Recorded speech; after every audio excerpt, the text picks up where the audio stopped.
So imagine this. One moment, you're just, focused on getting across the street, maybe somewhere like the Waters Avenue West Corridor, or you're rushing across Bruce B. Downs Boulevard. And the next thing you know, you hear a screech, there's a sickening impact, and your whole world just fractures into sirens, pain, and panic. That abrupt transition from just an ordinary walk to suddenly fighting for your life, that is precisely where we need to start this deep dive. Distracted driver, texting, speeding, just rushing can change your life in a second. And here's the cold reality. While you are dealing with the trauma, the clock starts ticking. And the driver's insurance company is already looking for ways to deny responsibility. Immediately. That really sets the stage for our mission today. We want to give you the essential shortcut to being well-informed about this really dangerous reality. We're going to unpack the devastating statistics that make Florida one of the most hazardous places to walk in the country. Pinpoint the exact geographical zones in Tampa that pose the highest risk and, most critically, clarify that confusing legal framework. The rules of fault that determine whether you can recover compensation at all. Exactly. And our goal isn't to overwhelm you with legalese. It's to give you the practical knowledge that helps you understand the landscape. Because in this scenario, awareness is really your best protection. Okay, let's unpack this immediately then. Let's start with the sheer scale of the risk. Because when you see the stats, the stakes are just terrifyingly high across the entire state. This isn't just, a bad patch of road here or there. This is systemic. It is, and the comparison to the rest of the nation really puts Florida's danger into sharp focus. So in 2019, the national pedestrian fatality rate was 1.89%. Okay, under 2%. Right. Florida's rate, it was nearly double that. It clocked in at 3.32%, which gave us the unenviable rank of having the second highest pedestrian fatality rate in the U.S. Wow, and that translates directly to human cost. How many lives are we actually talking about? In 2019 alone, there were 713 pedestrian deaths in Florida. And if you look at the total number of traffic crash fatalities in the state, pedestrians accounted for almost a quarter of them, 22.4% to be exact. It's a huge, disproportionate risk. That's fascinating, but why? Why is Florida such an outlier here? Is it just driver behavior, or is there something about the state's infrastructure that makes it worse? It's a combination for sure, but infrastructure plays a massive role. Florida, and Tampa specifically, is kind of famous for these wide, multi-lane arterial roads. Some people call them SROADs. They're designed purely for high-speed vehicle throughput, not for people walking or biking. Right, they're built for cars, not for people. Exactly. These roads encourage faster driving, and they often lack safe, continuous sidewalks or even enough crossing points. That explains so much of the context. And we also know this constant pace of collisions is happening nationally, too. The National Highway Traffic Safety Administration figures from 2019 are just sobering. Across the country, a person was killed by a car every 85 minutes and injured every 7 minutes. That pace is relentless. It's tragic.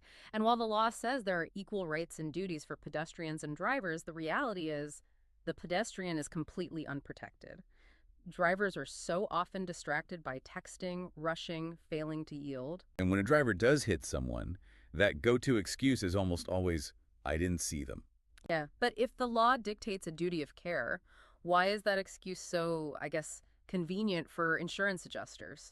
It's convenient because it immediately brings up the question of shared fault. While "I didn't see them" doesn't automatically negate their liability, it instantly shifts the focus. It puts the spotlight on the pedestrian's visibility, their clothing, what they were doing right before the impact. And that's really where the legal maze begins. Okay, so let's dive into that why and where, because fault is rarely black and white. What are the common contributing factors that the sources highlight? We see clear patterns on both sides, really. On the driver's side, the negligence can be obvious. Driving too fast for the conditions, just poor judgment, not obeying traffic signs, and of course, distracted driving. But the sources also make it clear that the pedestrian's actions can contribute. Oh, definitely. Right, what the legal system calls failing to exercise reasonable care for their own safety. Precisely. And that can include things like crossing improperly, what we call jaywalking, or failing to pay attention to traffic because maybe they're looking at a phone, or even standing or lying directly in the roadway. Whether fault is shared, that depends entirely on the specific scenario. Like, is it a crosswalk collision, something in a parking lot, a crash because of poor visibility, or a terrifying hit and run? All very different situations. Let's connect that behavioral danger to the Tampa map. What seems to stand out are these corridors that are built for speed that also intersect with these huge areas of density. That is the key synthesis point. The danger just compounds where high traffic volume meets high foot traffic. The design flaws of these big arterial roads get amplified near retail centers, apartments, and universities. So give us the concrete list. What are the geographical hotspots that a listener needs to be aware of? Okay, starting with the Waters Avenue West corridor. This area is a major concern, particularly at intersections like Sheldon Road, Anderson Road, and Hanley Road.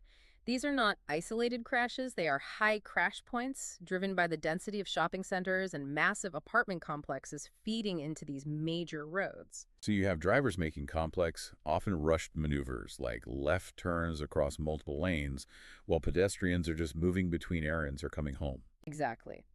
Then there's Hillsborough Avenue West, another major stretch with frequent incidents, especially near Sheldon Road. For high congestion zones near major attractions and retail, you have to look at Fowler Avenue and 56th Street. Right by Busch Gardens and the University Mall. Yep. And the sources note that this area sees a higher volume of drivers who are unfamiliar with the area. They're distracted by navigation, looking for parking, and that just compounds the risk. And the university traffic must create its own distinct risk, I'd imagine. It absolutely does. And that brings us to Bruce B. Downs Boulevard and Fletcher Avenue East. This area is a huge hub for USF students and public transit users. So you have a high volume of pedestrians who are often on a schedule, rushing to class, catching a bus mixing with high-speed traffic. It's a recipe for disaster. And there's one more major one. Right. Finally, we have to mention US 19. It's been identified as a dangerous stretch for pedestrians throughout the entire Tampa, Pinellas, and Pasco region. It basically embodies that wide, multi-lane danger we were talking about. That is a staggering concentration of risk. If you are regularly walking in those areas, this information is just vital.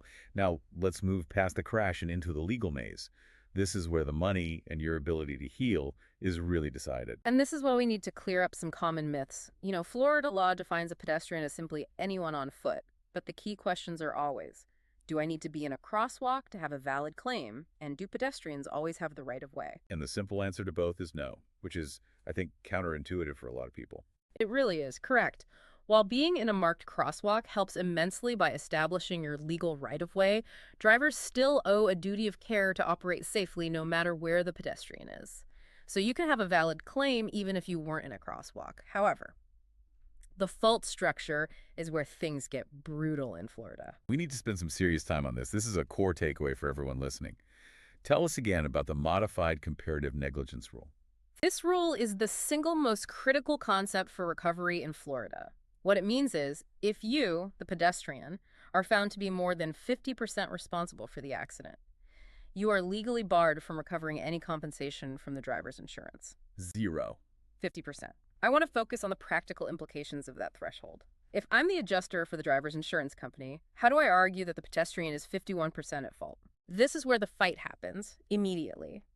The adjuster doesn't focus on the driver's speeding or distraction. They focus on everything the pedestrian did wrong. They will argue things like, did the pedestrian suddenly dart into the road? Were they distracted by a phone or headphones? Okay. Were they wearing dark clothing at night, which would reduce visibility? Did they just assume the driver saw them instead of ensuring the path was clear?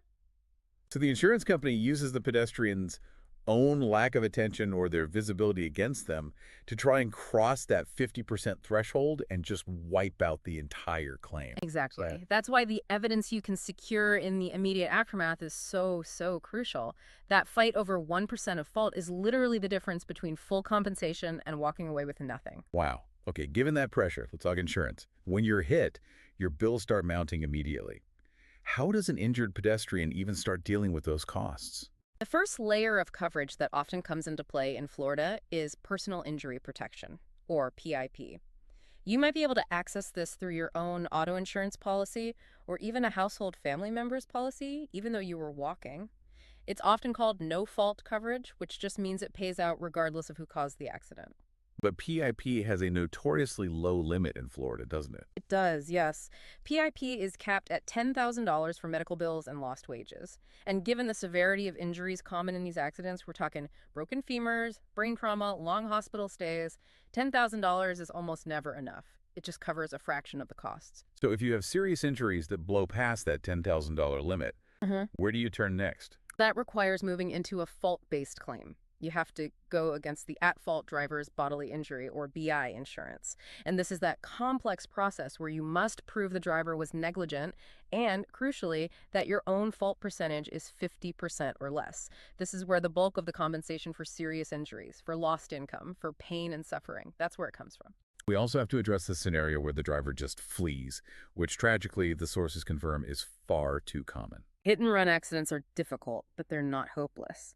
Immediate police reporting is absolutely essential to trigger an investigation.